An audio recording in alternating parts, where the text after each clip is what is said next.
Oke, konten kali ini kita akan ngomentarin review Liga Inggris pekan ke-37 yang artinya tersisa satu pertandingan lagi di Premier League. Tapi walaupun bersisa satu lagi, sudah dipastikan juaranya adalah Manchester City. Oke, sebelum itu bagi kalian yang belum subscribe, silahkan di subscribe, di like, di komen, di share. Ya kalau nggak mau juga nggak apa-apa, nggak ada paksaan gitu. Oke. Pekan ini gitu loh, ada beberapa momen yang menurutku set momen dan juga happy moment gitu ya, terutama bagi Arsenal yang mana dia ngejagain jodoh orang.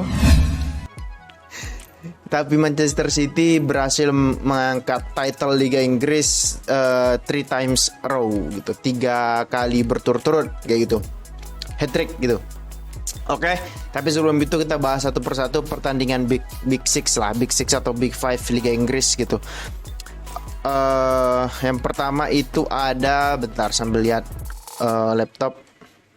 Tottenham melawan Brentford, yang mana Brentford itu menang 3-1 melawan Tottenham. Gini, seperti yang udah aku bilang di preview, bahwasanya Brentford ini tidak bisa diremehkan gitu, karena di awal-awal musim juga mereka mengalahkan MU 3-0 ya, kalau nggak salah 3-0 atau 3-1 kayak gitu. Ya dengan strikernya juga sekarang si Ivan Toney itu sekarang termasuk top scorer di Liga Inggris dengan 20 gol ya, dengan 20 gol di bawah Erling Haaland, Harry Kane dan juga Salah ya kalau nggak salah sih itu gitu loh. Nah, seperti aku bilang, Brentford ini sebenarnya mainnya cukup bagus gitu loh. Seperti inilah, seperti Brighton, cuman Brighton itu lebih mainnya itu lebih tertata, positioning itu lebih rapi dan juga kualitas pemainnya itu lebih lebih bagus lah kayak gitu.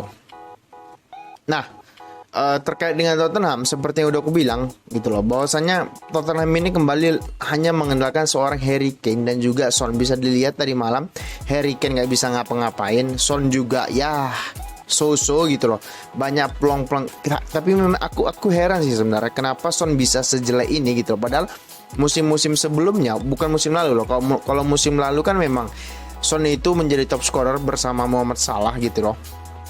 Tapi at least musim-musim sebelumnya dia tidak seburuk musim ini gitu loh, yang mana ketika di depan gawang biasanya musim-musim sebelumnya Son itu ya pasti gol gitu. Cuman musim ini kayak ya lagi suwe, lagi nggak dapat aja, nggak tahu karena memang mungkin faktor pelatih kah, faktor pemain kah, faktor memang lagi nggak dapat aja, lagi mainnya lagi nggak dapat gitu loh, yang nggak tahu deh apa permasalahannya kayak gitu ya. Walaupun begitu, kalau bisa kita bilang golnya Tottenham Hotspur itu lewat Harry Kane ya bisa dibilang keren lah, cuman nggak ada apa-apanya kalau misalnya kalah. Ya bisa dipastikan Tottenham musim depan tidak main di Liga Champions kayak gitu ya, tapi nggak masalah juga gitu loh. Toh ya yang main Liga Champions City, Arsenal, mungkin Newcastle dan MU ya udah ya bisa dibilang sudah worth it lah untuk kita lihat di Liga Champions kayak gitu. Nah, kalau kita bahas lagi laga Tottenham melawan Brentford gitu loh.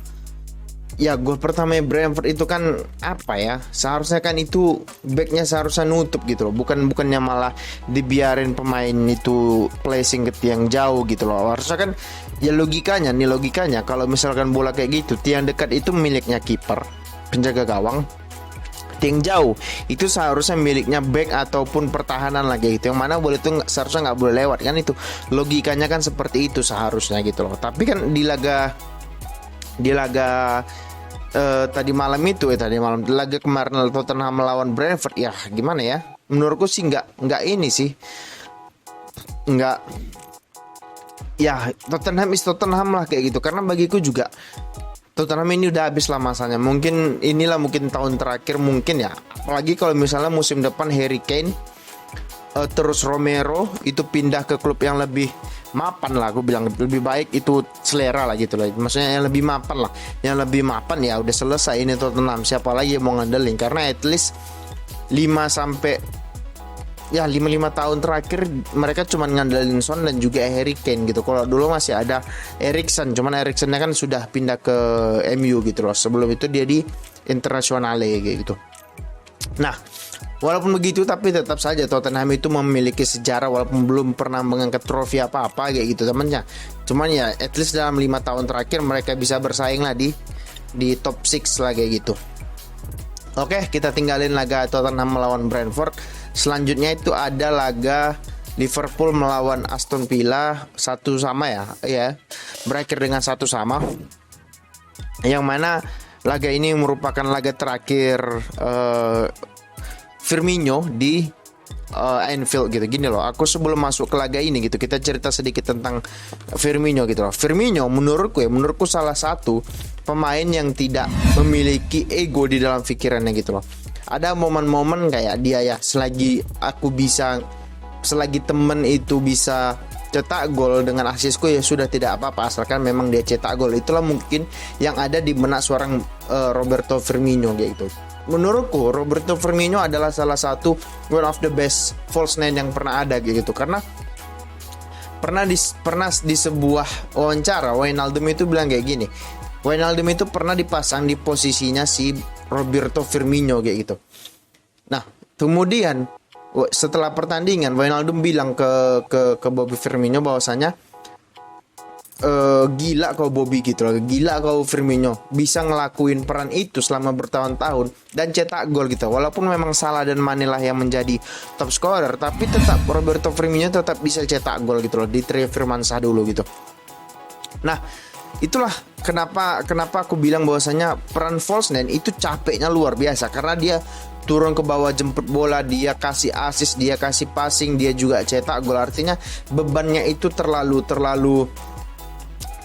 berat gitu loh. Makanya aku bilang Firmino punya 3 atribut sebagai penyerang yang keren kayak gitu. Menurut aku bilang tugas striker itu yang pertama cetak gol dia bisa, yang kedua dia buat assist dia bisa, yang ketiga buka ruang. Dia juga salah satu one of the best yang bisa membuka space kepada rekan-rekannya untuk mencetak gol kayak gitu loh.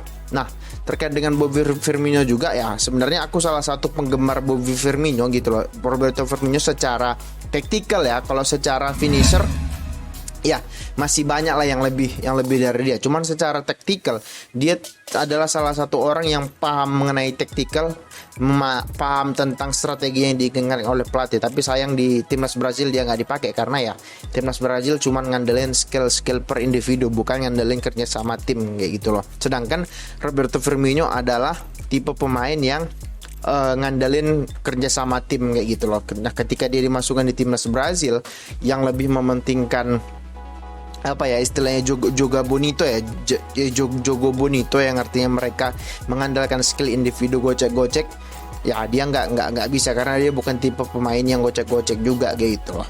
Oke, itu terkait dengan Bobby Firmino. Full respect kepada dia, yang menurutku salah satu pemain hebat menurutku ya, kalau aku pribadi gitu loh. Nah, kita masuk ke laga Liverpool melawan Aston Villa. Ya, bisa dibilang Aston Villa itu Aston Villa salah satu musim ini merupakan salah satu tim yang sering menyulitkan tim-tim besar lah. Terbukti pada musim ini mereka berhasil sekarang aja ya di pertandingan ke-37 mereka berada di peringkat ke-7 di bawah Unai Emery ya. Ya dibilang jelek enggak, dibilang bagus juga enggak, ya so-so lah. Artinya mereka punya sebuah pemainnya juga ya bagus, ya tidak buruk juga dan juga nggak bagus juga, ya biasa-biasa aja. Cuman kalau untuk peringkat 7 musim ini sih worth it sih menurutku di Liga Inggris gitu. Menurutku ya sangat wajar lah dengan cara bermain dan juga dengan kualitas pemain yang ada kayak gitu. Nah, golnya Liverpool itu kan dari umpannya si Salah ke Firmino, menurutku keren. Itu Salah umpan pakai kaki luar ya, umpan pakai kaki luar. Dan golnya Firmino juga ya keren lah. Kalau menurutku prosesnya keren, karena umpan dan assist dari Muhammad Salah itu menurutku salah satu assist terbaik lah musim-musim ini gitu loh. Karena melakukan teknik itu nggak sembarang pemain. Salah bisa kesleo, bisa bahkan bisa hamstring, karena kan itu membutuhkan otot paha yang kuat kayak gitu loh. Nah, laga selanjutnya itu ada Bournemouth melawan Manchester United gini. Di preview aku bilang Bournemouth ini merupakan salah satu tim yang inilah yang yang mainnya itu cukup bagus lah, cukup tertata lah kayak gitu. Artinya untuk menengah ke bawah ya masih inilah, masih bisa bersaing lah Bournemouth gitu lah. Cuman di laga kemarin melawan MU ya, MU ini aku bingung gitu loh. Aku sebagai fans MU gitu tidak cukup menikmati permainan MU di musim ini gitu loh. Di awal-awal mungkin ya waktu MU menang straight game berapa 8 atau 10 pertandingan tidak terkalahkan, itu cukup bagus. Cuman aku melihat ada ruang kosong yang sering ditinggalkan oleh Casemiro dan juga Eriksen gitu. Gini loh. DMMU itu murni DMMU itu yang murni itu kan cuman Casemiro gitu loh. Sedangkan Eriksen itu kan lebih kepada attacking gitu loh, attacker gitu loh, lebih kuat menyerangnya daripada bertahannya. Maka dari itu Eriksen sering maju untuk membantu serangan, sedangkan Casemiro sering mundur untuk membantu pertahanan, untuk build up lah, untuk sebagai penghubung dari belakang ke depan, belakang ke depan. Nah, permasalahan MU ketika menyerang, DM-nya itu si Eriksen dan juga si Casemiro itu sering maju ke depan sehingga meninggalkan lubang yang besar di ruang antar lini MU itu gitu loh. Ruang antar lini itu kan di ruang antar back sampai dengan gelandang bertahan. Nah, gelandang bertahan ini sering kosong, yang mana itu sering ditinggalkan oleh Eriksen yang terlalu nafsu untuk menyerang. Begitu juga Casemiro yang tidak sabaran melihat rekan-rekannya yang tidak bisa cetak gol gitu. Ya selagi aku bilang selagi menang everybody happy. Cuman momennya itu kan sepersekian detik ketika di counter attack akan menjadi bumerang bagi tim yang meninggalkan DM yang meninggalkan posisinya gitu. Di era sepak bola modern ya istilahnya sekarang, peran DM itu sangat penting lah kayak gitu, sangat penting karena sebagai penghubung dari belakang ke depan, sebagai orang pertama yang akan menghentikan serangan gitu. Nah, kalau DM-nya sudah nafsu naik ke depan, tentu tinggal 2 pemain yang tersisa di belakang ketika di counter attack, sedangkan tim lawan itu pakai 3 penyerang, menjadi 2 lawan 3. Iya, kalau DM-nya itu kencang bisa ngejar si striker. Permasalahannya kan sekarang di Liga Inggris itu lebih banyak ototnya, artinya mereka punya sprint yang kencang. Iya kali back MU itu kencang gitu loh. Siapa back MU yang kencang? Varane dan juga mungkin Lisandro Martinez bisa dibilang kencang, tapi Varane menurutku nggak kencang-kencang amat kayak gitu. Ketika di sprint ya selesai juga itu barang gitu loh, ngerti nggak? Jadi menurutku itulah yang kulihat pada saat MU menang 8 atau 10 pertandingan whatever. Aku melihat ada lubang di tengah yang bisa dimanfaatkan lawan, karena ya kembali lagi Eriksen dan juga Casemiro itu nafsu untuk mencetak gol ataupun membantu pertahanan. Sedangkan peran DM di dalam sepak bola modern itu sangat penting gitu loh. Contoh kecilnya adalah pada saat sekarang City yang sedang bagus-bagusnya dengan formasi 3-2-4-1. Gitu loh. Peran DM kan itu sangat-sangat berpengaruh. Yang maju itu kan cuman Stones. Rodri itu selalu stay di belakang sehingga menyisakan 3-4 pemain di belakang. Nah, ketika di counter attack mereka punya kelebihan 1 pemain gitu loh. Ketika di counter dengan 3-4 pemain, mereka masih plus 1 pemain gitu. Setidaknya ya 3 lawan 3 gitu. Karena Rodri tetap berada di belakang dan tidak bernafsu untuk menyerang gitu, kecuali mereka sudah ketinggalan dan menit-menit akhir, ya udah nothing tulus aja mainnya lagi gitu. Kalau selagi City-nya tidak ketinggalan ya boleh diperhatikan Rodri itu tidak sering naik, karena dia tahu ketika dia naik akan riskan untuk di counter attack. Tapi walaupun bagaimana setiap sistem itu juga pasti ada kelemahannya kayak gitu. Nah, kembali lagi ke laga MU ini apa ya, permasalahannya itu sangat struktural gitu. Artinya sudah sistematis kesalahannya, mulai dari penjaga gawang, mulai dari back, mulai dari gelandang, mulai dari penyerang gitu loh. Semuanya itu sudah sistematis kelemahannya kayak gitu loh. Nah, mulai dari penjaga gawang ya De Gea, tapi aku tetap respect kepada De Gea yang sudah menyelamatkan banyak poin untuk MU di at least 5 tahun terakhir. Dia menyelamatkan banyak poin untuk MU. Tapi di musim ini dia kembali lagi meraih Golden Gloves, walaupun sebenarnya menurutku tidak ini juga ya, tidak adil juga menempatkan seorang kiper itu dibilang sebagai kiper terbaik lah istilahnya ya. Kalau dapat Golden Gloves sebagai kiper terbaik mendapatkan itu berdasarkan clean sheet sebenarnya. Karena clean sheet itu juga bukan perannya kiper seorang gitu. De Gea juga bilang, saya mendapatkan ini bukan karena peran saya pribadi, ini adalah peran tim, karena tidak kebobolannya tim itu kan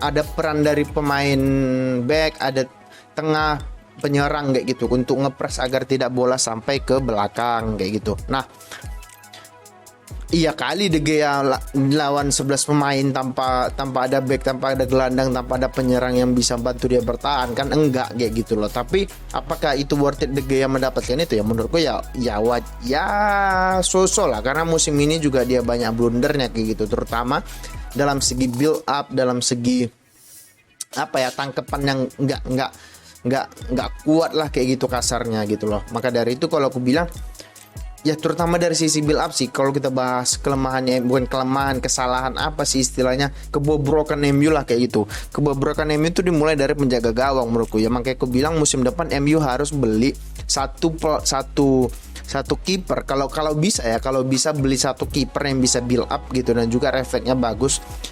Whatever itu siapa aku nggak tahu, karena zaman sekarang susah untuk mencari kiper bagus yang bisa build up dan sekaligus bisa refleksnya keren gitu, karena itu sulit kayak gitu ya. Itu tugasnya John Murtough lah kayak gitu. Nah, mulai dari build up dia nggak bisa, belum lagi backnya yang ya menurutku selagi masih ada Lisandro Martinez masih cukup aman lah di belakang, karena Lisandro Martinez itu mainnya cukup Spartan, cukup semangat lah gitu, cukup tanpa ampun gitu loh ya. Selagi Martinez dan juga Varane yang bermain, aku cukup tenang lah di lini belakang. Tapi kalau udah salah satu dari mereka aja cedera, agak sulit juga, karena salah satu dari mereka cedera, penggantinya juga ya kali Maguire bisa gantiin mereka berdua, ya kali Lindelof bagus, cuman menurutku bukan levelnya MU lah yang bisa ngangkat MU lebih jauh lagi kayak gitu. Itu terbukti dengan Ten Hag yang selalu memasang Luke Shaw menjadi back tengah gitu. Artinya dia nggak percaya dengan Maguire, dia nggak percaya dengan Lindelof masih so-so lah kayak gitu. Itu loh, ngerti nggak? Artinya juga masalah itu cukup pelik kayak gitu. Belum lagi kita bicara akurasi passingnya yang jelek kayak gitu. Belum lagi kita bicara lini tengah. Lini tengah at least yang bisa bermain itu cuma 3. Casemiro, Eriksen, Bruno kayak gitu. Nah, ketika salah satu pemain ini lagi off day atau lagi cedera atau lagi nggak bisa bermain lah kayak gitu, selesai itu barang gitu loh. Terbukti dengan ketika Casemiro itu terkena strike kartu merah 2 kali, ya penggantinya Fred, penggantinya Sabitzer, penggantinya McTominay gitu. Dibilang jelek ya lebih ke arah, dibilang bagus enggak gitu. Dibilang jelek juga ya so-so lah. Artinya jelek, lebih cenderung jeleknya daripada bagusnya kayak gitu ya kali. Coba deh kalian perhatikan kalau McTominay atau Fred main gitu loh, ketika bilang mereka seolah-olah enggan untuk menerima bola, sedangkan kalau DM itu tugasnya adalah sebagai penghubung dari belakang ke depan. Artinya mereka selalu harus mencari posisi di mana mereka bisa menerima bola gitu, karena siapa lagi yang menjadi penghubung dari belakang ke depan kalau bukan DM kayak gitu loh, ngerti nggak? Nah, itulah yang jadi permasalahan MU. Belum lagi kalau kita bicara lini depannya kayak gitu, aduh itu kacau lagi. Gue bilang Sancho pemain 90 juta, pemain kayak apa, pemain kayak dia 15 juta 20 juta mungkin udah worth it gitu dengan penampilan dia sekarang gitu loh. Kalau aku pribadi dari dulu ketika MU gencar-gencarnya memilih dia untuk jadi pemain, ya menurutku ngapain beli ini pemain kayak gitu loh, nggak worth it juga dengan apa yang diberikan dia kayak gitu. Nah, menurutku permasalahan itu cukup pelik gitu. Belum lagi kalau kita bicara ya mungkin yang bisa bagus bisa dibilang Rashford bisa ngelewati 1-2 pemain, bisa shooting, bisa dribbling gitu loh. Tapi kalau dia sendiri juga nggak ini juga nggak bisa ngapa-ngapain juga kalau dia sendiri yang bagus kayak gitu loh. Sancho, belum lagi kita bicara Anthony juga 100 juta pemain. Aku menurutku Anthony one of the best winger sebenarnya, cuman dia tidak menemukan tandemnya di sebelah kanan. Kalau di Ajax dulu kan dia punya tandem, ya mungkin ada Mazraoui, ada Timber yang bisa main di situ, yang skillnya juga bisa dibilang bisa ngimbangin si Anthony. Kalau sekarang siapa? Nggak ada, cuman Diogo Dalot dan juga Wan-Bissaka yang ya menurutku yang skillnya rata-rata. Yang menurutku Diogo Dalot dan Wan-Bissaka menurutku gak bisa ngangkat MU lebih jauh lagi lah kayak gitu, karena lebih sering passing ke belakangnya daripada ke depan. Oke, kita tinggalin MU, kita ke laga selanjutnya, itu ada Nottingham Forest melawan Arsenal kayak gitu. Nah, di preview aku sudah bilang menang 5-0, menang 5-0 pun Arsenal gitu loh. Melawan Nottingham Forest, mereka akan tetap tidak menjadi juara kalau City menang 1-0 aja melawan Chelsea gitu loh. Dan itu terbukti, City menang 1-0, bahkan Arsenal kalah 1-0 melawan Nottingham Forest. Nah, Arsenal ini adalah, kalau kata netizen sekarang, adalah bukti bahwasanya menjaga jodoh orang gitu loh. Definisi dari menjaga jodoh orang, ngerti nggak? Selama hampir 1 musim mereka tidak tergoyahkan di puncak klasemen. Oke, hampir mulai dari pekan pertama, nggak pertama lah, mulai dari awal-awal pekan sampai ke pekan ketiga, 3, 4, 3, 5 mereka tetap berada di puncak. Namun setelah itu mereka mengalami kolaps gitu loh. Dimulai dari melawan Arsenal yang seharusnya mereka menang 2-0, cuman mereka dapat, bahkan seharusnya mereka kalah karena salah tidak masuk penaltinya. Kemudian setelah itu mereka drop dan kemudian mereka kalah melawan City. Setelah itu mereka dibantai oleh Brighton 3-0. Menurutku mentalnya udah down gitu loh, karena pada saat melawan Nottingham Forest ya kelihatan gitu loh bahwasanya mental Arsenal ini udah kayak mainnya udah nggak karuan gitu, karena kayak kembali aku bilang, menang berapa nol pun mereka tetap akan kalah kalau City itu menang 1-0 aja melawan Chelsea kayak gitu. Nah, kayak yang aku bilang di preview bahwasanya Nottingham Forest ini mainnya jelek gitu loh, kayak ya ibaratnya nggak cocok main di Liga Inggris lah kayak gitu kasarnya, cocok main di Premiership gitu loh. Ya kembali lagi disayangkan karena mereka punya sejarah yang cukup panjang di Eropa dan juga di Liga Inggris kayak gitu. Nah, maka dari itu ya bisa dilihat kalau aku pribadi nonton pertandingan Arsenal, kayak mereka itu udah kayak ya udah main-main aja lah, percuma juga kita menang. Ya kalaupun menang kita tetap nggak jadi juara gitu loh. Artinya ya kembali lagi aku bilang, yang seharusnya mereka berharap pada diri sendiri untuk juara, sekarang mereka berharap kepada orang lain untuk juara. Nah itu kan kita nggak boleh mengharapkan orang lain untuk nasib kita sendiri. Tentunya kita sendirilah yang menentukan nasib kita, mau menang, mau juara, mau kalah dan lain sebagainya. Di laga kemarin aku tidak melihat bahwasanya fighting spirit Arsenal itu udah turun gitu. Sebenarnya cukup menyedihkan juga gitu loh melihat fans Arsenal yang sepanjang musim sudah berharap akan juara Liga Inggris, cuman di 4 laga terakhir ya Premier Inggris mereka seolah-olah seperti menjaga jodoh orang. Menyedihkan sih sebenarnya, cuman ya sudahlah. Ya aku bilang mungkin tahun ini akan sampai 10 tahun ke depan, mungkin tahun terakhir Arsenal akan berada di papan atas kayak gitu. Semoga aja kayak gitu. Karena musim inilah sebenarnya momentumnya Arsenal untuk juara, karena musim depan Newcastle pasti jor-joran, MU mungkin kalau misalnya dibeli Qatar pasti jor-joran, terus Liverpool juga pasti jor-joran gitu loh, terus apalagi Chelsea pasti juga gitu. Mungkin Arsenal dapat 200 juta mungkin kata iya kali kalau pemain mau ke Arsenal kan kayak gitu. Permasalahannya kan banyak pemain-pemain bintang itu yang tidak mau ke Arsenal karena pemiliknya pelit dan tidak mau invest kayak gitu, dan juga ya pemainnya tidak memiliki mental seorang juara kayak gitu. Kembali lagi ke laganya gitu. Ya gimana ya, kalau aku memang kelihatan sih, maksudnya mereka udah ogah-ogahan main, mereka udah nggak semangat lagi main, seperti kayak pasrah akan takdir, pasrah akan nasib, yang mana mereka kayak malas untuk bermain kayak gitu loh, ngerti nggak? Ya menurutku nggak ada lagi yang mau dibahas dari Arsenal ya, mereka sudah jaga jodoh orang.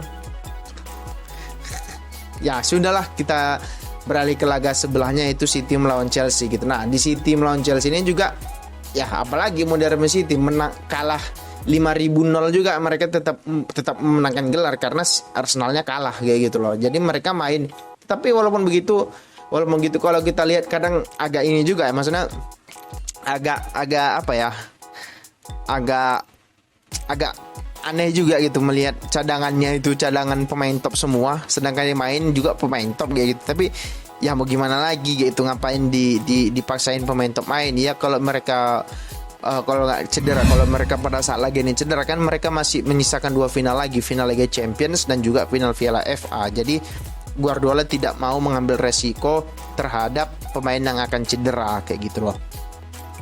Tapi walaupun begitu Manchester City tetap kepada ya pakemnya, tetap distribusi bola lancar gitu, passing, akurasi passingnya itu luar biasa gitu ya. Sebenarnya kayak gini, kenapa akurasi passing Manchester City itu selalu di atas ya 90% lah gitu. Simple sebenarnya. Selain dari skill pemain yang memiliki passing bagus, juga jarak antar pemain itu dekat gitu loh. Ketika misalnya mereka build up dari bawah, misalkan mereka di press dari high press, pasti akan ada selalu minimal 3-4 pemain yang minta bola. Jadi opsi passing itu banyak. Dan juga ketika pemain lawan itu ngepres, pasti akan ada ruang yang tersisa gitu loh, ada space yang bisa dimanfaatkan pemain City. Disitulah pemain City pintarnya, mereka bisa masuk dan passingnya itu akurat. Kenapa bisa akurat? Karena selalu ada pemain yang bisa dipassing dan selalu ada pemain yang minta bola. Nah itulah perbedaan City dengan tim-tim lain. Kalau tim-tim lain memang space itu ada, dia minta bola tapi dia tidak siap bola itu datang ke dia gitu loh. Contohnya kayak McTominay, Fred ketika build up dari bawah, mereka tidak berani untuk menguasai bola. Kalau City kayak Rodri, kayak bahkan Haaland bisa turun ke bawah, mereka mau megang bola, mau menyentuh bola. Pemain lain, tim lain nggak ada yang mau minta bola gitu. Kalau minta bola, mereka takut akan melakukan blunder karena di press kayak gitu. Nah itulah perbedaan Manchester City dengan tim-tim lain di Liga Inggris kayak gitu loh.